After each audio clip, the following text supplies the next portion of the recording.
Apa hukum jadi sales mobil yang makan uang dari keuntungan menawarkan mobil secara kredit kepada konsumen? Ada pekerjaan langsung, ada pekerjaan tak langsung. La'anallahu akilar riba, yang makan riba, wa mukilahu, orang yang diberi makan atau yang mewakilkan transaksi, wa katibahu, yang jadi pegawai penulis administrasinya, wa syahidaihi, yang jadi dua saksinya, kulluhum sawa. Yang ngajak-ngajak ke riba ikut jadi riba, dia ngajak ke riba, ayo riba, ayo riba.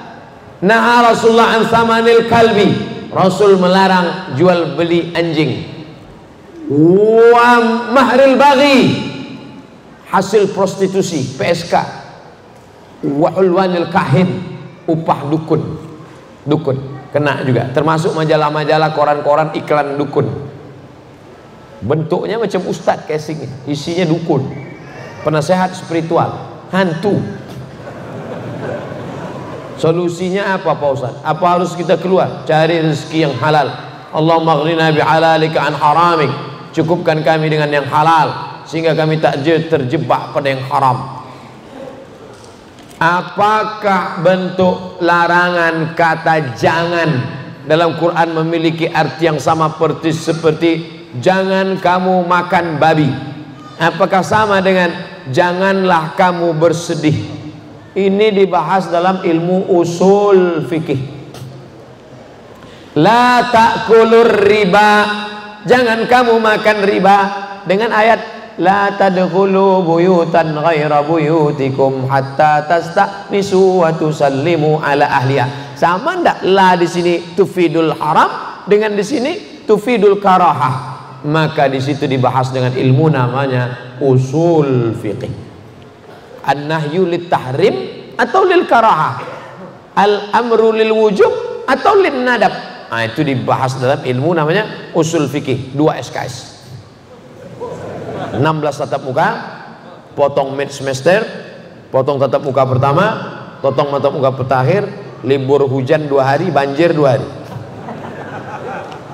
Baca, jangan lagi harapkan di lokal. Ngaji, minta sama Kiai Haji Dr. Khalil Nafis, kami mau ngaji daurah usul fikih 3 hari, dari pagi sampai siang sampai sore, usul fikih kaji, minta ngaji sama Kiai. Pak Kiai datang ke pondok-pondok, minta ngaji usul fikih.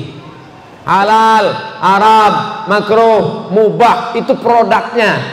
Mesin yang memproduk itu apa? Usul fikih. Kitab usul fikih yang paling tua ditulis oleh Imam Muhammad bin Idris Asy-Syafi'i, nama kitabnya Ar-Risalah. Yang menulisnya muridnya namanya Rabi Al-Muradi. Rabi, ta'al, sini Rabi, tolong tulis risalah. Rabi pun mengambil pena, dia tulis risalah 300 halaman tanpa laptop. Seperti apa beda tingkatan keimanan? Apa boleh menafsirkan Quran sendiri tanpa bimbingan guru? Man qala fil Quran bi ra'yih, siapa yang berani menafsirkan Quran dengan pendapatnya sendiri, faqad akhta'a, maka dia sudah terkeliru. Maka tafsir dibagi 2, tafsir bil ma'thur, tafsir bil ra'yi. Bil ma'thur dibagi 4, ayat dengan ayat, ayat dengan hadis, ayat dengan pendapat sahabat, ayat pendapat tabi'in. Bil ma'thur terbagi 2, bil ghairil ma'thur terbagi 2, bil ra'yil mahmud, bil ra'yil mazmum. Maka yang mahmud terpuji boleh, yang mazmum tercela, maka mesti berguru. Man la syaikha lahu fasyaitanu syaikhuhu, siapa yang tak berguru, setan gurunya. Hadisnya sahih tapi pemahamannya saqim karena dia tak berguru. Seperti apa beda tingkatan iman jamaah biasa dengan ulama zaman seperti antum? Ana bukan ulama, ana ustad. Kan sudah dibilang tadi ustad. Seberapa jauh lagi beda keimanan dengan imam 4 mazhab? Al-iman yazid wa yanqus. Iman itu bertambah dan berkurang. Maka kalau mau dibandingkan iman, seandainya ditimbang iman Abu Bakar dengan iman umat ini, tak bisa setengahnya, kata Nabi SAW. Yazid bertambah, ngumpul dengan orang baik, bersama orang baik, Yazid di tempat yang baik, yang kumpul dengan orang tak baik, membahas yang tidak baik. Di tempat yang tak baik, no signal. Oleh sebab itu sering-sering bersama orang baik. Iman Abu Bakar paling tinggi, iman Sayyidina Umar. Oh, ma salaka Umar fajjan qatu illa salaka syaitanu fajjan ghaira fajjika. Kalau Umar lewat di suatu jalan, setan akan mutar di jalan yang lain. Takut dia, saking hebatnya iman Umar. Kalau kita satu trayek, satu oplet sama setan. Oleh sebab itu maka kita pertebal, kita perkuat iman dengan banyak-banyak ibadah kepada Allah, menguatkan tauhid sifat 20, wujud, qidam, baqa, mukhalafatul hawadis, qiyamu bi nafsi, wahdaniyah, ngaji sama kiai, ngaji sama buya.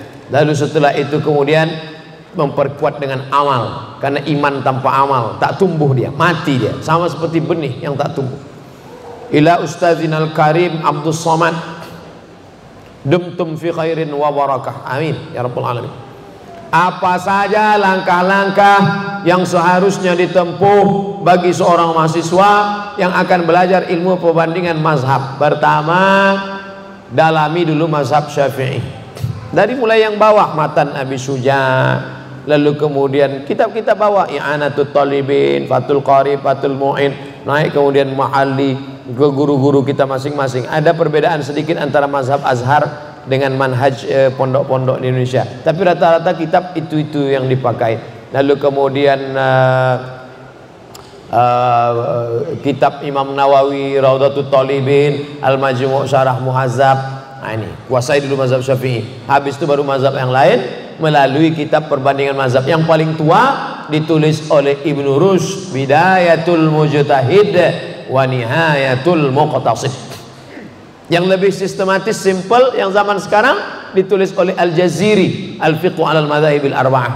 Yang lebih besar lagi, lebih banyak, lebih cabangnya lebih komplit, ditulis oleh Syekh Wahbah Zuhaili, Al-Fiqhul Islami wa Adillatuh, Islamic Jurisprudence and Evidence. Nah, ini perbandingan mazhab. Kuasai tapi berguru tetap. Kalau nggak paham nanya, Syekh, Ustadz, apa sih qaul azhar, qaul zahir, qaul sahih, qaul asoh? Istilah-istilah mazhab itu dibahas di muqaddimah kitab Al-Fiqhul Islami wa Adillatuh. Jangan baca terjemah. Jangan baca terjemah. Untuk pemahaman umum oke, tapi kalau untuk ngajar tak bisa terjemah. Harus baca kitab aslinya. Bapak-bapak ibu yang untuk diri sendiri tak masalah, baca buku terjemah. Tapi kalau untuk ngajar, karena banyak kata-kata yang mewakili satu kata bahasa Arab punya 10 wajah, yang bisa diucapkan si penerjemah satu, padahal kata-kata itu punya wajah yang lain.